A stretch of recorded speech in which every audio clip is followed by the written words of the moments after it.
Baik, masuk ke bab 7.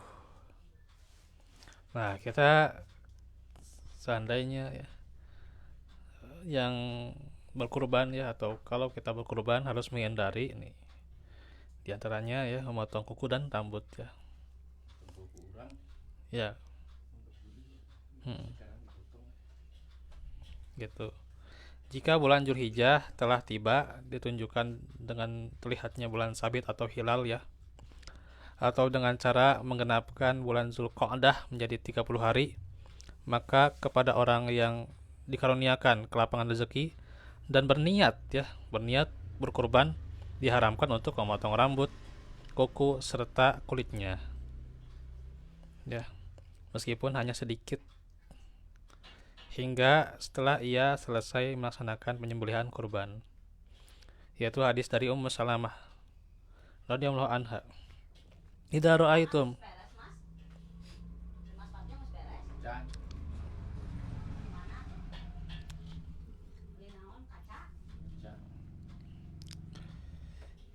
ra'aitum hilala dzilhijjah wa arada ahadukum ay yudhhiya falyumsik an syarihi wa al-farihi.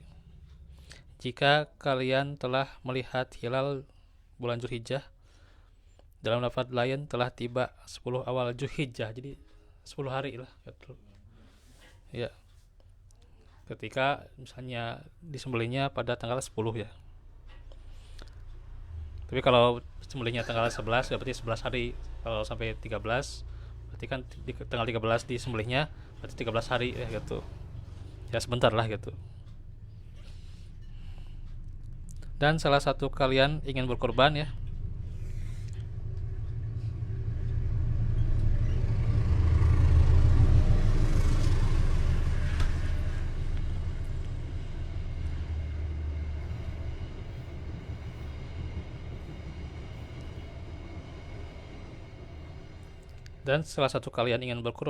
maka hendaklah ia biarkan rambut dan kukunya dan tidak dipotong ya.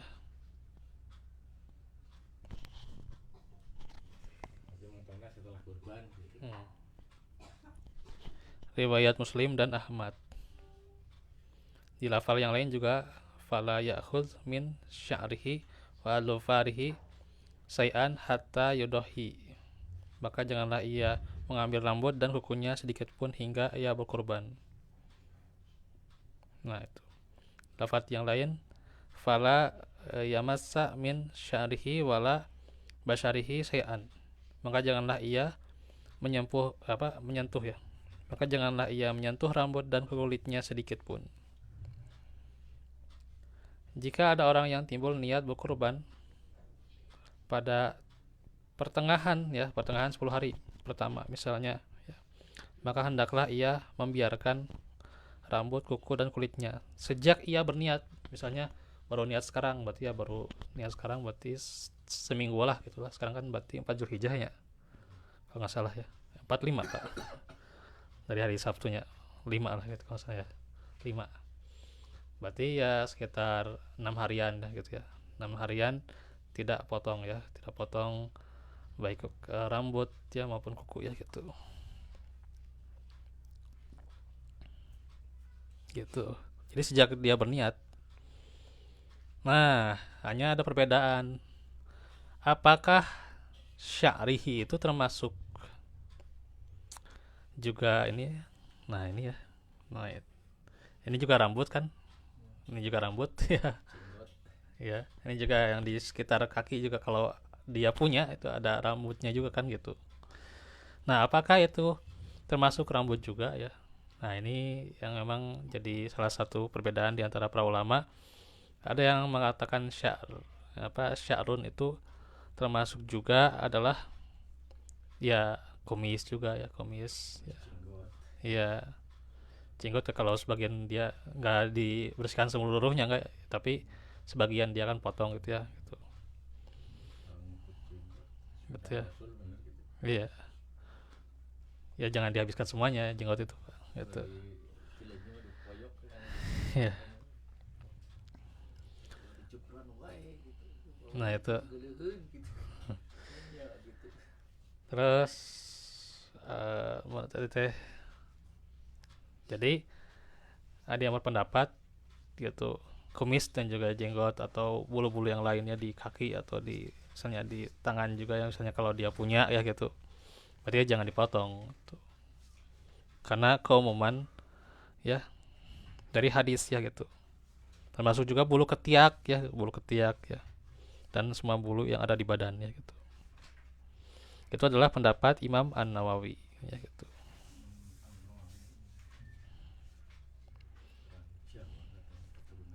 Imam An-Nawawi ini Nawawi, bukan Nawawi Banten, bukan ya gitu. Bukan Imam An-Nawawi kampung saya, bukan ya. Ini Imam An-Nawawi itu Arab nih, bukan Banten ya.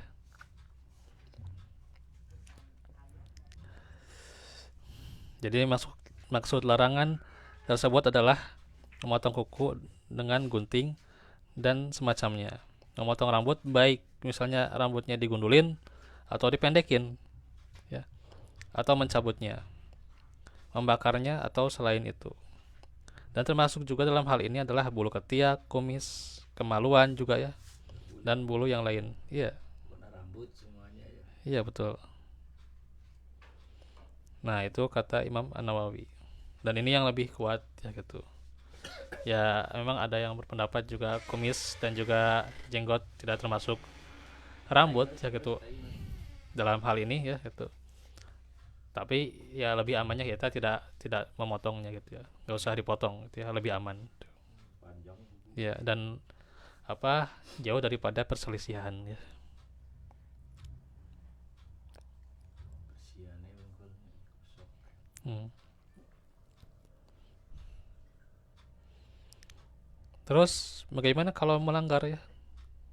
Kata Ibnu Qudamah rahimahullah, siapa yang melanggar larangan tersebut hendaknya minta ampun kepada Allah ya, beristighfar, tapi nggak ada fidyah, nggak ada tebusan ya, nggak ada tebusan baginya ya, nggak usah ada denda karena emang bisa jadi mau sengaja maupun lupa juga ya gitu, maka tidak ada fidyah, tidak ada tebusan.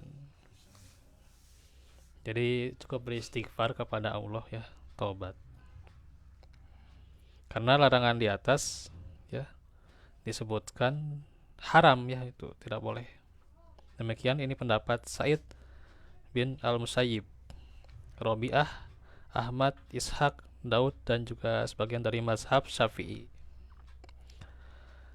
Apa hikmahnya? Yaitu adanya persamaan antara orang yang berkorban dengan orang yang melaksanakan ibadah haji. Jadi ada persamaan. Ya, ini Gairah dikit lagi ntar. Ya, ini dalam rangka mendekat diri ya kepada Allah ya, sebagai taqarrub ila Allah dengan menyembelih kurban. Oleh karena itu, sama pula halnya dengan orang yang keadaannya ihram. Ihram kan demikian, dia tidak boleh memotong kuku ya. kuku rambutnya Ya, gitu. Tidak boleh memotong kuku dan semacamnya. Hanya hukum ini berlaku untuk orang yang berkurban ya. Jadi yang tidak berkurban tong pipiluan gitu ya. Ya, kalau tidak berkurban ya.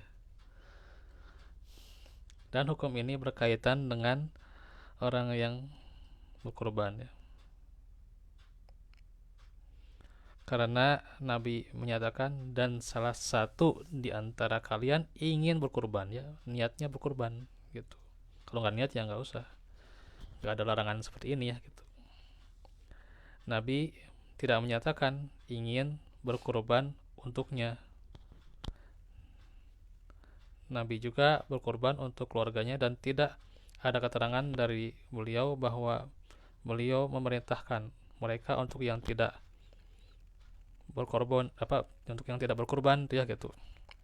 Di antaranya tidak motong kuku, rambut, dan sebagainya. Karena itu ini hanya untuk yang berkorban saja. Karenanya bagi keluarga orang yang berkurban pada 10 awal Zulhijjah boleh mengambil dan memotong rambut, kuku, dan kulitnya. Jika ada orang yang ingin berkurban terlanjur mengambil dan memotong sebagian rambut, kuku, dan kulitnya, maka kewajibannya harus bertobat ya, dan berniat untuk tidak mengulangi kesalahan itu. Tapi nggak ada denda ya, nggak ada kafaroh. Dan pelanggaran ini tidak menghalangi untuk berkurban gitu.